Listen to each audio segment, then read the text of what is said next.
And Cajun Catholics especially. I said, well, how many people here are ex-Catholics, or maybe you're still a Catholic? Jesse and I were married in Holy Rosary Catholic Church.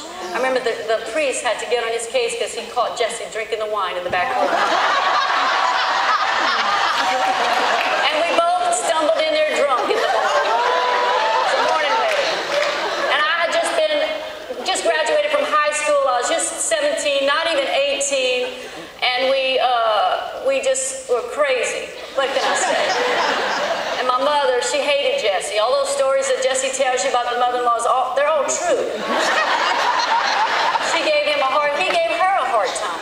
You know, but if I'd have been my mama back then, I may have took a shotgun to him. He'd have come to my house. But they fought like cats and dogs. It was really true. It was sad, so sad.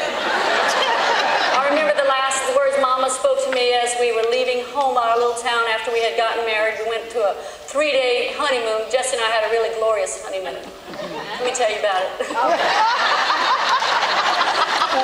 We actually went to the Century Motel in New Orleans. I think it was just like 2 nights because he had to play in, we had no money, absolutely no money. He had maybe $300 in his pocket. I remember I was working right before we got married, and we used what little money I had, some of that too, but we had nothing.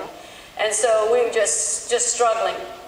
And so we went to the Century Motel. I remember we'd go to Bourbon Street, and there was only one place that we could go because I was so young I couldn't get anywhere, and he knew 1 or 2 places that would sell alcohol to me. All we would think about was drinking in those days.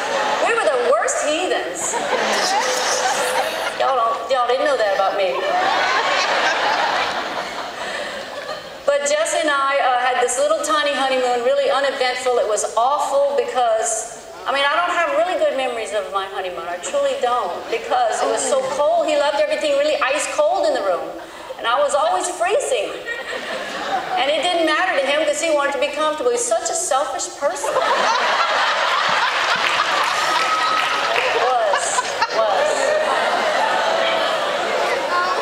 But we grew up together. I was 17, he was 20, and I told him I put all those hairs on his chest. I met him, he just had 1 or 2, but they're covered now. Of course, they're gray. Most of them are gray, some are even white.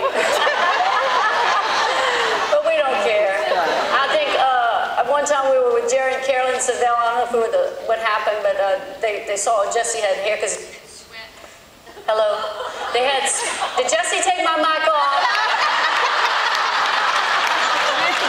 Don't y'all listen to Jesse back there.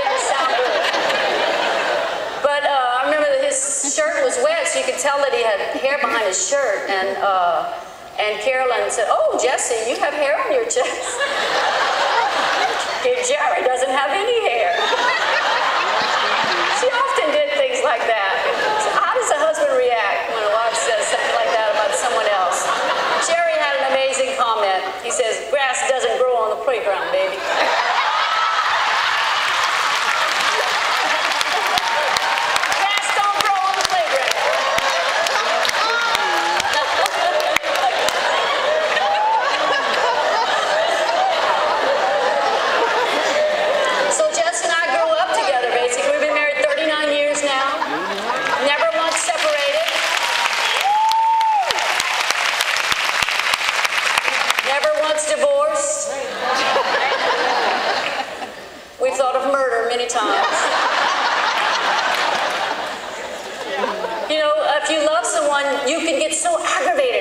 You want them to just do it right. You just want them to be perfect. But you know what? I've learned to choose my battles over the years. I've given up on a few battles because they don't matter.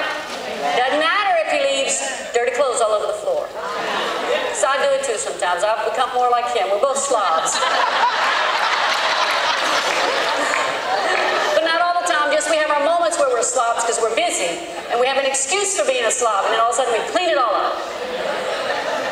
But we've grown up together, and it's beautiful now, and we have a great relationship, and we work together. It's amazing if you work together. We work together lots of times, almost 24/7, and there hasn't been a murder yet, so that's pretty good.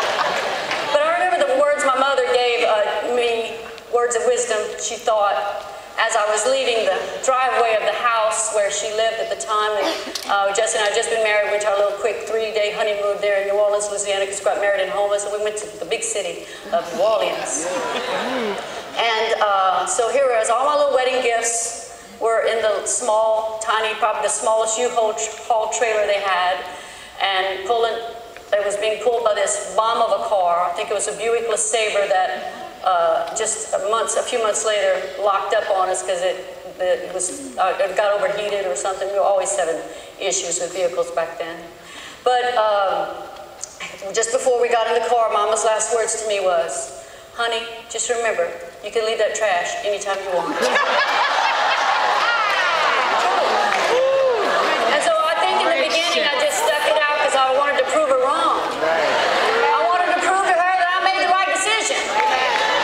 So she hates thinking about that sometimes because she thinks maybe that pushed me to put up with bad situation. But Jesse was never abusive in that way. He always provided. He just was an adulterer and a heathen. Excuse me.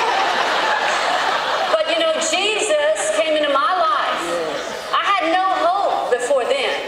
I was in a terrible situation. I didn't even know how to get out of it. I was under a major demolition. My whole life was in shambles. It wasn't anything about my life that really I could fix. Because I tried, and it was a year and a half before I got born again. I couldn't fix anything myself. I tried. I did everything I knew I could do. I was shocked.